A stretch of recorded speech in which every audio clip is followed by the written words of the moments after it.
दर्शन देखील घेतलेलं आहे, पाहणी केली आहे, कुशावर्त तीर्थाची पाहणी केलेली आहे आणि त्र्यंबकेश्वरचा एक विकास आराखडा, ज्याला अलीकडच्या भाषेत कॉरिडॉर म्हणतात, तो आराखडा प्रशासनाने तयार केला। त्याचं प्रेझेंटेशन मी घेतलेलं आहे। सन्माननीय दोन्ही मंत्री महोदय आणि आमदार देखील त्याला उपस्थित होते। सिंहस्थ कुंभमेळ्याच्या निमित्ताने नाशिकचा विकास आपण करतो, तसाच त्र्यंबकेश्वरचाही विकास झाला पाहिजे, कारण त्र्यंबकेश्वर हे आपल्या ज्योतिर्लिंगांपैकी एक प्रमुख ज्योतिर्लिंग आहे आणि देशभरातून लोक त्या ठिकाणी येतात आणि म्हणून जवळपास 1100 कोटी रुपयाचा एक आराखडा तिथला तयार केलेला आहे। त्याचे 2 टप्पे आम्ही करतो।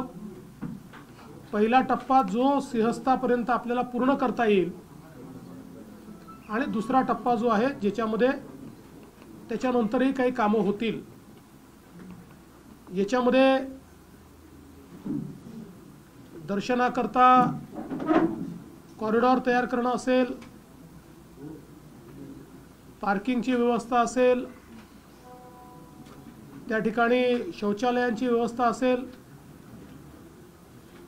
आपले जे तिथले वेगवेगळे कुंड आहेत, म्हणजे कुशावर्त एक आहेच पण अजून काही कुंड आहेत, या सगळ्या कुंडांचं रेस्टोरेशन, तिथल्या काही प्रमुख जी मंदिर आहेत त्याचं रेस्टोरेशन आणि ASIच्या मदतीनं प्रत्यक्ष जे मंदिर आहे त्याच्यामध्येही खूप रेस्टोरेशनची गरज नाही, पण जी काही आवश्यकता आहे आणि अनेक वेगवेगळ्या प्रकारच्या सोयी या तयार करणं, यासोबत त्याचा एक भाग म्हणून आपल्याला माहिती आहे की मागे ब्रह्मगिरी आहे आणि हा सगळा परिसर अतिशय सुंदर आहे।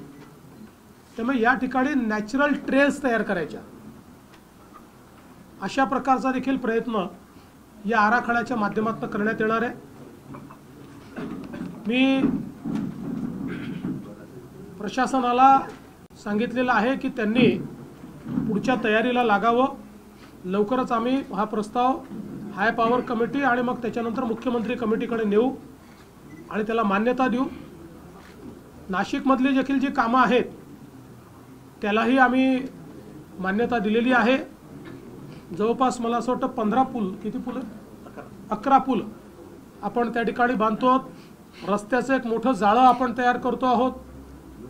आपला जो काही ज्या ठिकाणी खरं म्हणजे आपलं साधुग्राम तयार होतं ती सगळी जागा आपण ॲक्वायर करतो, त्याचाही विकास आपण करतो आहोत। घाटांमध्ये नवीन सोयी सुविधा करतो आणि काही घाट देखील वाढवतो आणि सगळ्यात महत्त्वाचं या ठिकाणी STPचं जाळं तयार करून पाणी शुद्ध राहिलं पाहिजे या दृष्टीनं एक आराखडा तयार केला आहे आणि कुठल्याही परिस्थितीत सिंहस्थाच्या आधी त्याचं काम पूर्ण करायचं असं एक ॲम्बिशियस अशा प्रकारचा प्लॅन हा आपण तयार केलेला आहे। एकूणच जर आपण बघितलं तर खूप मोठ्या प्रमाणात या सगळ्या कामाला निधी लागणार आहे, पण आम्ही राज्य सरकार म्हणून मी असेल, आमचे शिंदे साहेब असतील किंवा अजितदादा असतील, आम्ही तिघांनी हा निर्णय घेतला आहे की याला कुठल्याही निधीची कमतरता पडू द्यायची नाही। त्यामुळे त्याला आवश्यक तो सगळा निधी हा आम्ही उपलब्ध करून देणार आहोत। सगळ्यात वॉर फुटिंगवर एक विषय जो येतोय तो म्हणजे गोदावरीच्या प्रदूषणाचा, कारण शहरातलं सिवेजचं जे पाणी आहे ते थेट गोदावरीत जात आहे, त्या अनुषंगानं खूप महत्त्वाचं। म्हणूनच सगळ्यात पहिल्यांदा तेच काम हातामध्ये घेतलेलं आहे।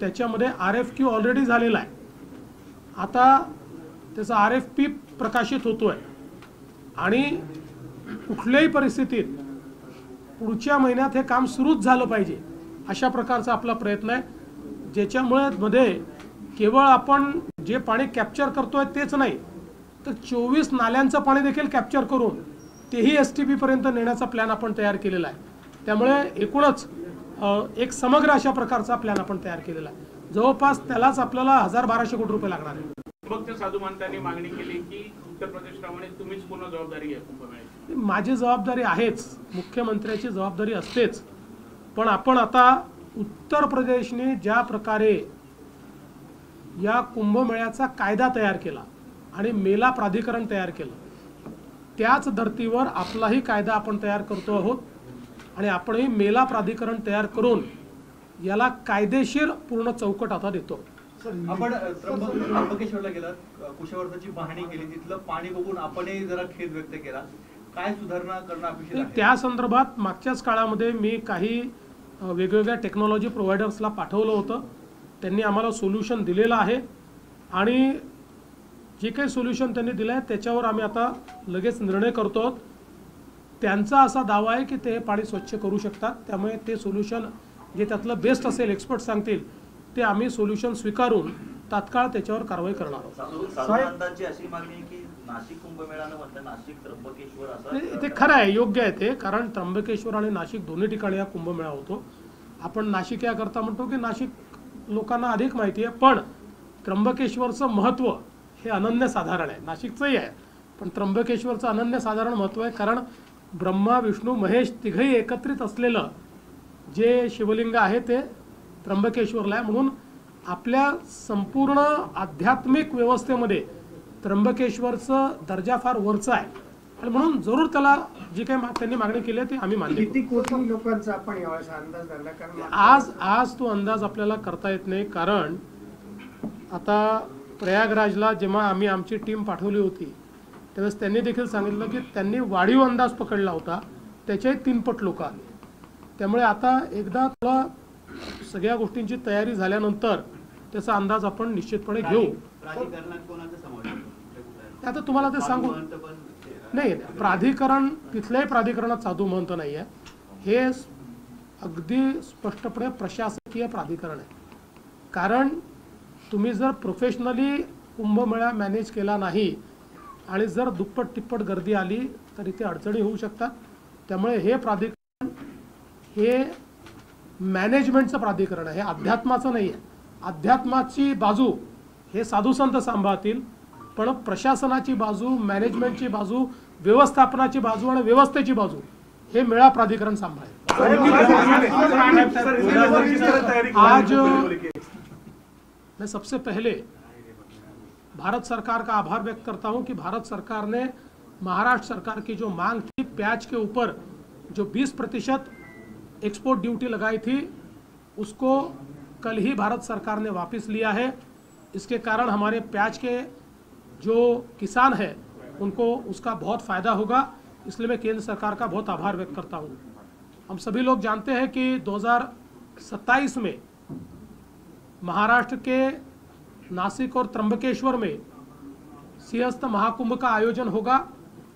इस आयोजन की दृष्टि से हम लोग लगातार बैठकें कर रहे हैं. नासिक में क्या करने की आवश्यकता है इसका एक मास्टर प्लान हमने तैयार किया था, जिसको हमने पिछले ही समय मान्यता दी है. उसके काम भी हम चालू कर रहे हैं, जिसमें बड़े पैमाने पर यहाँ पर पानी साफ हो इस दृष्टि से एसटीपी की व्यवस्था हो, रास्तों की व्यवस्था हो, ब्रिजेस की व्यवस्था हो, साधुग्राम की जो जगह है उसको अधिग्रहित करके वहाँ पर सारी व्यवस्थाएं खड़ी करनी हो. ये सारी व्यवस्थाएं हम लोग कर रहे हैं. साथ साथ त्र्यंबकेश्वर में भी, क्योंकि हम जानते हैं त्र्यंबकेश्वर ये हमारा एक बहुत महत्वपूर्ण ज्योतिर्लिंग है और ज्योतिर्लिंगों में भी इसकी जो इसका स्थान है वो बहुत ऊंचा माना जाता है. इसलिए त्र्यंबकेश्वर के विकास का भी हम लोगों ने प्रावधान किया है.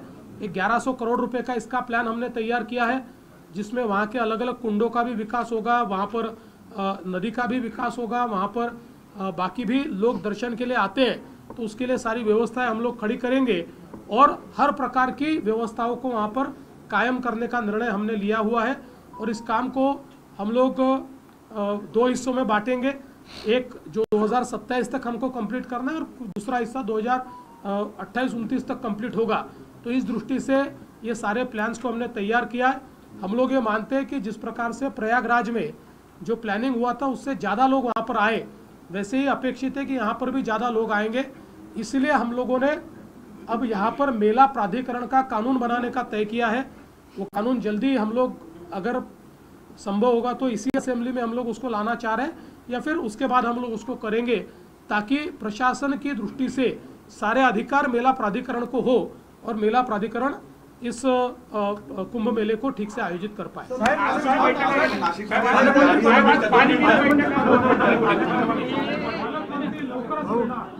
मुख्यमंत्री फडणवीस हे कुंभमेळा आढावा बैठक त्यांनी घेतलेली आहे आणि त्यानंतर झालेली ही पत्रकार परिषद, विकास कामांना मोठा निधी लागणार असल्याचं सीएम म्हणतायत आणि पुढच्या महिन्यापासून सिंहस्थ कुंभमेळ्याची कामं सुरू होणार असल्याचंही फडणवीसांनी सांगितलंय।